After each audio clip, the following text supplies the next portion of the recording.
Indulgências à venda. A Igreja de Roma fazia negócios com a graça de Deus, com a alegação de levantar fundos para a construção da Igreja de São Pedro.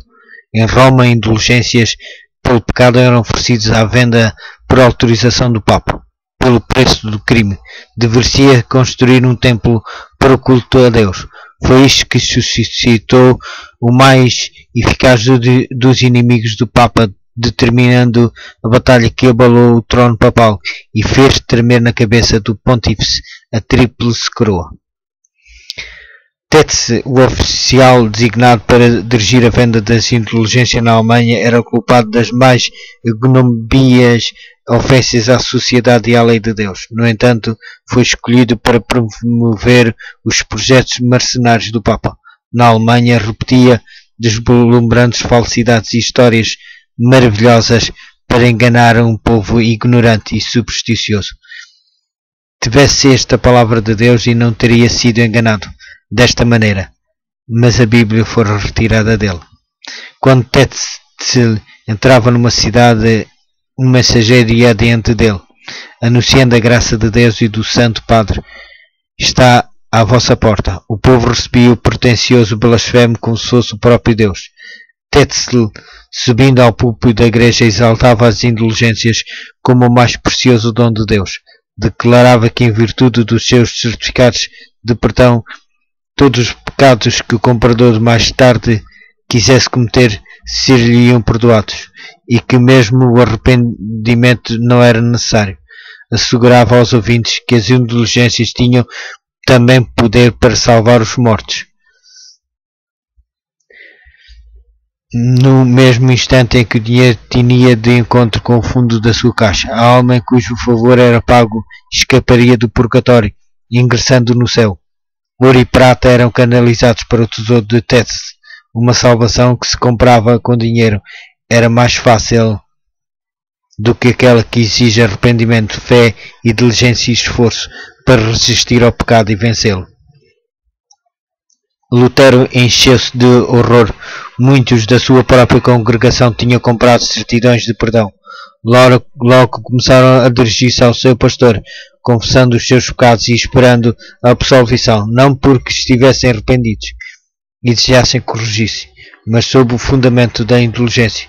Lutero recusou-se a isso, advertindo-se que menos que se arrependessem e reformassem a vida, haveriam de perecer nos seus pecados. Voltaram-se para Tetzel, queixando-se que o seu confessor lhes recusava o certificado, e alguns exigiram ousadamente que lhes fosse restituído o dinheiro. Cheio de ira, o frade proferiu terríveis maldições, fez com que se acendessem fogos nas praças públicas e declarou ter recebido a ordem do Papa para queimar todos os hereges que pretendessem opor-se às suas santíssimas indulgências. Começa a obra de Lutero. A voz de Lutero foi a vida do púlpito em solene advertência, e expôs ao povo o caráter ofensivo do pecado, ensinando ser impossível ao homem, por suas próprias obras, diminuir as culpas ou invadir-se do castigo. Nada a não ser o arrependimento para com Deus e a fé em Cristo pode salvar o pecador. A graça de Cristo não pode ser comprada, é um dom gratuito. Aconselhou o povo a não comprar indulgências, mas a olhar com fé para o Salvador crucificado. Relatou a sua própria e penosa experiência e afirmou aos seus ouvintes que foi por crer em Cristo que encontrar a paz e a alegria. Prosseguindo Tetzel com as suas ímpias pretensões, Lutero decidiu-se a um protesto mais eficaz. A igreja de Castelo do Wittenberg possuía muitas relíquias, que em certos dias santos eram expostos ao público. Concedia-se completa remissão de pecados a todos os que então visitassem a igreja e se confessassem. Uma das mais importantes destas ocasiões, a festa de Todos os Santos, aproximava-se. Lutero, unindo-se à multidão que já seguia para a igreja, afixou na porta desta 95 proposições contra a doutrina das indulgências. As suas proposições atraíram a atenção geral, eram lidas e repetidas por todos os lados. Estabeleceu-se grande excitação na cidade inteira. Mostrava-se por essas teses que o poder de conferir perdão e remir da sua pena nunca fora confiados ao Papa ou a qualquer homem. Mostrava-se claramente que a graça de Deus é livremente concedida a todos os que o buscam com arrependimento e fé. As teses de Lutero espalhavam-se por toda a Alemanha e em breves semanas repercutiam por toda a Europa. Muitos dedicados romanistas leram as proposições com grande regozijo, reconhecendo nela a voz de Deus. Pressentiam que o Senhor estendera a mão para deter a maré de corrupção que promenava de Roma. Príncipes e magistrados regozijavam-se secretamente de que estava para ser posto um travão ao arrogante poder que negava o direito de apelo diante das suas decisões eclesiásticos. Ardiloso, vendo perigar os seus lucros, encolerizaram-se. O reformador teve acusadores atrozes a enfrentar. Quem é que não sabe, respondia ele, que raramente um homem apresenta uma ideia nova sem que seja acusado de excitar rixas? Porque foram mortos Cristo e todos os mártires, porque apresentava ideias novas, sem ter primeiro humildemente tomado conselho com os oráculos das antigas opiniões. As exprobações dos inimigos de Lutero, a difamação dos seus propósitos e as maldosas observações acerca do seu caráter sobrevieram como um dilúvio. Ele confiara que os dirigentes se uniram alegremente a ele na reforma. Vira em antecipação um dia mais radiante despontar para a Igreja.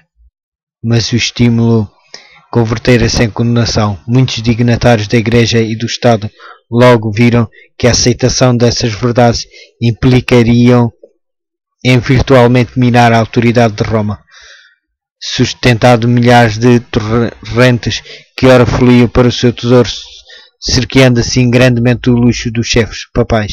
Ensinar o povo a buscar apenas a Cristo para a salvação subvertia o trono do pontífice, destruindo finalmente a sua própria autoridade. Desta forma, dispuseram-se contra Cristo e a verdade, pela sua oposição ao homem, que ele enviara para esclarecer. Lutero tremia quando olhava para si mesmo, um só homem, opondo-se às mais poderosas forças da terra. Quem era eu, escreveu, para opor-me à majestade do Papa, perante quem os reis da terra e o mundo inteiro tremiam?